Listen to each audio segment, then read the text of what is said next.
没一个好吃的。现实生活中我还能去采花蜜，我去树上采花蜜。那场戏啊，状态特别好。你说还是我说？你说，你先说。我觉得其实可以用法律法律可以用法律解决，可以用法律解决这件事情，帮我报警。报警啊！你把我抓起来。那种感觉完全不一样的。我想起来了，这一次拍《白日提灯》，你们俩还记得第一次见面是在什么时候、什么场景吗？第一场戏是那个，哎，就是这件衣服，你跟着我进那个归墟大殿。不是吗？你说的戏是对的，但是我有2套长得非常像的衣服，是绿色的，是高马尾。对，然后我们两个第一次在剧组见面，其实是开机的时候。那谁先破的冰呢？是导演。啊，导演冲到了这个破冰人。对，导演说：“哎，飞宇过来，这是6-8，他是赫斯木。”然后跟我介绍飞宇，说他是段须。我们俩也略有尴尬的说：“啊，我们认识。”其实也没有什么破冰吧，因为之前也见过面嘛。看路透有一些挺甜蜜的戏嘛，就跟我们分享一下，你们觉得最甜蜜的一场戏是什么？我觉得应该是前2天我们拍的一场戏，就是赫斯木在经历种种的事情之后，终于答应跟段须在一起，在那个紫藤花树下。2人都认为的是这场戏是吧？对，我认为这场戏其实是我们全剧当中比较浪漫的，也是比较有仪式感，也比较能够纪念2人关系的这么一场戏。其实我们正片画面我们没有看到，但是我们能够大概想象，因为都是穿着婚服，在这个紫色的花树下，然后2个人完成了彼此的一个约定，2个人物也算是经历了很多，终究还是走到了一起。拍这种比较甜蜜的戏的时候，有没有那种就是比如说会害羞的时候吗？还好吧，现在还好吧。就是你在工作，加上周围其实有很多的工作人员，而且那天真的很冷，那天应该是横店最冷的一天吧。其实前2天。对，巨冷。然后我们都是想要尽自己最大的可能把那场戏拍好演好，然后也是尽自己最快的能力去把它拍完，因为来不及想那么多。而且我觉得就是演员在拍戏的时候，你的脑袋里是不能有其他的一些多余的想法，对，不然就很容易跳进跳出。我们再展开讲讲刚才觉得最浪漫的那场戏，当时拍摄的时候有没有什么让你们都觉得很浪漫的一个瞬间？是那个花还会飘吧？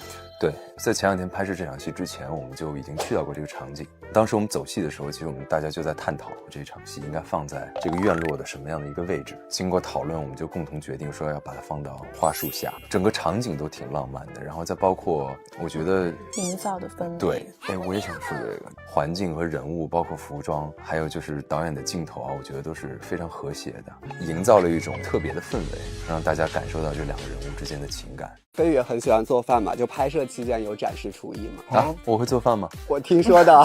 还行。那拍摄期间有没有展示厨艺给赫斯木做饭吃？给赫斯木做饭吃有啊，做了花蜜、牛肉饼、做了花蜜，炒笋，买了酒，炒牛肉，我吃了10多个。给你分享了这么多好吃的，不是给我分享，他就是让我吃那些。那最好吃的是哪一样？他好像那个是剧里有一场戏，这是剧中的。对，他要做这些东西，没一个好吃的。现实生活中我还能去采花蜜，我去树上采花蜜，没反应过来。那天我吃了好多那个牛肉饼，我其实是很喜欢吃牛肉饼的一个人，但那个牛肉饼吃的我可能最近半年都不想再吃牛肉饼。但是吧，确实吃了很多，那天就吃了，道具老师说有30个饼。但我不是全吃完。对，不是全吃完。有些镜头他需要咬一口，他需要不停的吃一半之类的吧。吃出伤了感觉。你们最喜欢对方角色的一句台词是什么呢？我刚还在问他，是段静媛她的妹妹问哥哥说你喜欢的是什么样的人，大概意思就是为什么会让你这样茶饭不思或者怎么样吧。他说她是这世上没有的姑娘。我觉得这句话挺感人的。段须给大家的印象就是小狐狸嘛，他会说很多甜言蜜语，很会表达自己的情感给赫斯木，用自己的行动也好，用语言也好。但是我觉得他在我不在的情况下对别人说我很喜欢她，她是这世上没有的姑娘，就会很让人感动。其实有很多赫斯木的台词我都很喜欢，我觉得都很特殊。赫斯木其实是给了段须很多的惊喜和意外的一个人，然后也是段须他的人生当中非常特殊的一个存在。我就记得当时有一场戏，其实是段须自己进到了这个九宫谜狱当中，然后他陷到了自己的一种负面情绪当中。但是等他从这个幻境走出来以后，然后他见到的第一个人是赫斯木，然后赫斯木其实当时发现他从这个幻境走出来以后非常的心疼，非常的感动，因为段旭是为了他去的九宫迷域。这个时候贺思木就跟他说我来接你了，段旭就特别感动，他说真好，这是我这辈子第一次有人来接我。我觉得有很多贺思木的台词其实都让段旭特别的触动，但是我自己本人啊，印象最深刻的我觉得还是贺思木对于段旭的称呼。因为你有没有发现，就是在我们这部剧当中，其实贺思木没有用特殊的称呼过其他的人，给他起名儿，给他起名儿。其实段小狐狸它是个昵称，所以说我觉得我们在整部戏当中可以看到，贺思木从来没有在名称这件事情上区别对待过任何人，除了段旭。我觉得也成就了他这么一个人物的属性吧，还有就是把他的性格特点也描述出来了。毕竟这种特殊的称呼只能给唯一的人。对，然后看剧中其实还有贺思木公主抱段旭的戏份嘛，给我们分享一下那场戏的拍摄幕后吧。那场戏啊，状态特别好。你说还是我说？你说，你先说，都分享一下。其实那场戏就是我刚刚说到那场戏之后的一场戏，就是贺思木公主抱段旭，然后把段旭抱出九宫迷域。我觉得有点尴尬的，其实，因为他本来个儿又高，整个人又很大只，就是我的手其实是过不去他那个肩的。导演说你没有抱的感觉，但我已经尽力了，把手伸到最长。我觉得其实可以用法律可以用法律解决，可以用法律解决这件事情，帮我报警，报警，你把我抓起来。把九宫迷域抓起来。但我又觉得说这场戏得有，我为什么没有用灵力去做这件事情，是觉得这是我的心意，想要让他感觉到安全，而不是让他漂浮在空中，想要让他安定在我怀里。那种感觉完全不一样的。听话了。那飞宇发表一下自己被公主抱的感受。就是有一种失重感，因为被公主抱的时候通常是闭着眼，你是整个人是腾空的，而且其实你也看不到周围的环境。闭着眼的时候其实还挺紧张的，我不是怕摔啊，就不知道自己会被抱到哪里去，反正体验了一下，挺好的，挺好的。还想再体验一下吗？不用了。之前看到采访里面，热巴说自己经常刷土味短视频，然后有给飞宇分享过自己刷到一些视频吗？没有分享什么土味的吧，但是会在现场说。比如说些什么这次？呀，我说过啥？我忘了，因为我每天都会看到很多这种要素过多了，我这儿。啊，我想起来了，有一个是要撒娇。来，我们现场演绎一下吧。啊，你认真的吗？既然你 Q 到了，我又忘了，我有点没印象。你刚刚说想到了。哦，对，风仪的那个。风仪每天都是在，因为我们各种各样的梗。剧里不是有子鸡吗？他讲快了就是子鸡，然后有一场戏是。风仪她倒下了，醒来以后她第一句话就是子鸡我要吃饭。所以当时说快了就是子鸡我要吃饭。然后我们其实有说就是为什么后来这个是后面才会播的，对不对？对对，后面不涉及剧透啊。后来为什么子姬没有救段旭，也没有救其他人？这都要说了，大手一挥，说了。就为什么没有救他们，是因为他们没有叫子姬，叫子姬，所以他就只救了风仪，因为风仪每天都叫他子姬。拍到现在，其实两人非常熟了。那片场的时候，大家都怎么样称呼对方呢？段老师、思慕。除了这个称呼，还会有别的吗？要不就是陈老师。陈老师，跳进跳出。探班100个剧组，那首先请热巴跟我们腾讯视频的朋友打个招呼吧。Hello， 正在收看腾讯视频的朋友们，大家好，我是迪丽热巴。请热巴用3个词来概括一下贺思木是一个怎样的角色呢？第一是孤单，第二是心软的鬼，第三是法力无边。那他是你演过最怎么样一个角色？可以称得上是最有层次的一个角色，他起伏会比较大，所以他演的时候其实会有一种过瘾的感觉吗？对，以往的一些角色，如果你是一个公主啦，或者是一个很有身份的人，你去处决别人的时候，其实你都是有待思量一下的，因为他是万灵之主，所以他的处决，当然他都是做着正确的事情，但是会更带感。他的人设就是有一种黑切白的感觉嘛，请用2个表情来还原一下黑切白的这种瞬间是怎样的呢？我觉得这样不带剧情的有一点小尴尬，是不是会？对，有一些是翻白眼的，就是一个是这种，但这个肯定不是角色里，肯定会更有不一样的表现吧。懒得听人说话，就是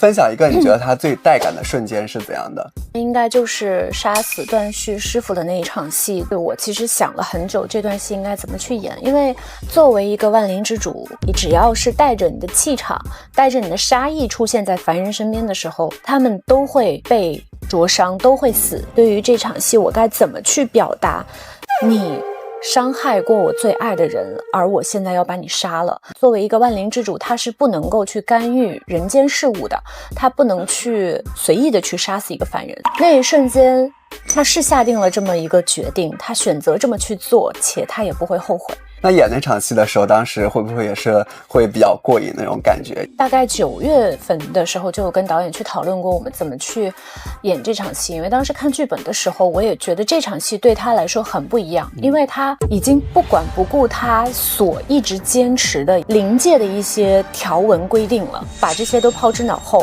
就为了你爱的一个人去做这个要杀死凡人的举动。所以当时我就有跟导演去讨论，因为剧本里他可能会比较简单一点，就我的出现他们就会死掉，但我觉得不足以表达我的愤怒，不足以表达你给段旭带来的伤害。我们就用了不一样的方式去体现这场戏，我怎么去把这个段旭的师傅让他从这世上消失。其实也能体现出一点他对段旭的感情是。对，听说这次你好像还参与了赫斯木的发型设计，是不是？哦，我参与了发型设计，就是提出了一些想法，好像是不是？没有，我们在定妆的时候其实定好了一些出行。因为毕竟剧组在我们进组之前，他们也有一些考量嘛，对于这个人物。我们进组之后，也有去多方去看过一些大家的意见吧，所以就觉得说我们可以做得更好。因为我这个角色和我以往饰演的任何一个人类的角色，或者说是一些小狐狸类似这种角色不一样，它可以更多变一些，它可以更不用那么现实一些。首先我要很感谢剧组对我们所有演员的尊重和信任，因为他们就会去询问我们的意见，会主动来问我们说，你们觉得这个发型这个造型就是对这场戏包括这个阶段是不是适合的。我们会说需要一些符合他人物角色的基础上让他更加好看一些。就比如说像贺小小时期出场的那场戏，是希望他能够更有灵味一些，会更有鬼味一些，就不要那么整齐。去吸食陈英爸爸的那场戏，当风吹过来就是要很凌乱，就是要很慵懒。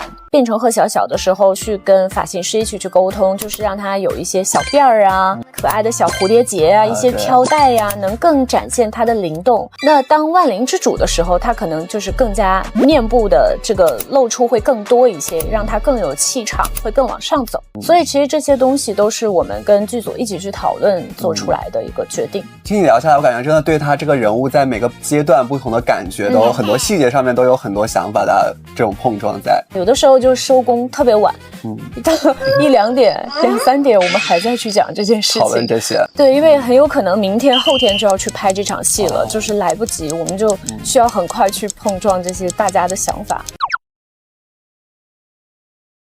看完100个剧组，今天我们来到是木须词。那首先请飞宇跟我们腾讯视频的朋友打个招呼吧。Hello， 腾讯视频的朋友们，你们好，我是陈飞宇。那如果用3个词来概括一下段旭这个角色，你会用哪3个词？勇敢、热烈、执着的人。你觉得这是你演过最怎么样一个角色？我觉得段旭是我演过的最不内耗的一个人物。那会不会也很喜欢他这种性格？很羡慕，因为他其实遇到什么问题，或者说遇到什么困难，他都是抱着迎难而上的去积极去解决问题的这种心态，而且他从不内耗。他是一个文武双全的帅气小将军嘛，然后我们还原一句他剧中的一个比较名台词的场面：我生前是沙，身后是沙，唯有一刻为堡垒，我也只需为这一刻而活。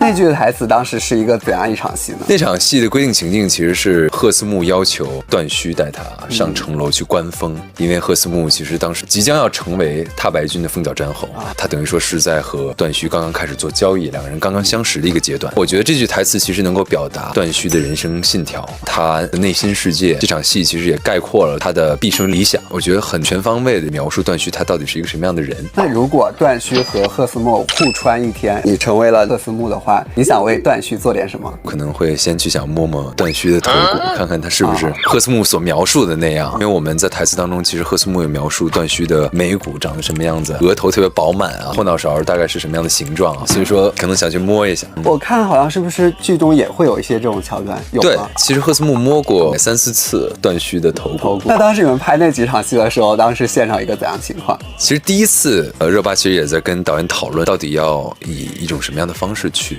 摸我的。大概演了1、2次了以后就比较熟悉了，然后他有自己比较特殊的方式，然后每次都有一个动作，就是把我头发掰过去。我看网上也有一些说我是什么被迫营业这种表情。这次剧中的造型也特别多嘛，你自己最喜欢哪一套呢？出场的踏白军的这套银甲的造型，我自己就非常喜欢。因为段旭他这个人物是多面性比较强的，他既是踏白军的将军，又成为了元帅。参军之前，他还是天之晓的杀手。那不同的造型能够去展现这个人物不同的几面。而且好像还结束了大婚造型，是不是？对，其实我们这部戏的婚服还是很用心的。段旭有一次假结婚，还有一次真结婚。如果用一句话和段旭告别的话，你想说点什么？我觉得段旭这个人物这一辈子过得太坎坷了。如果要跟他说一句话的话，其实就是希望他能好好的活着。所以会不会还挺心疼段旭的？我觉得作为段旭的扮演者，我觉得在很多的地方其实都会跟他产生一些情感上的共鸣，感受他的感受。一个演员能够做到和人物感同身受，我觉得是一件非常重要的事情。我觉得也是人物创作必不可少的一件事情。那你自己最喜欢的他一个名场面是什么呢？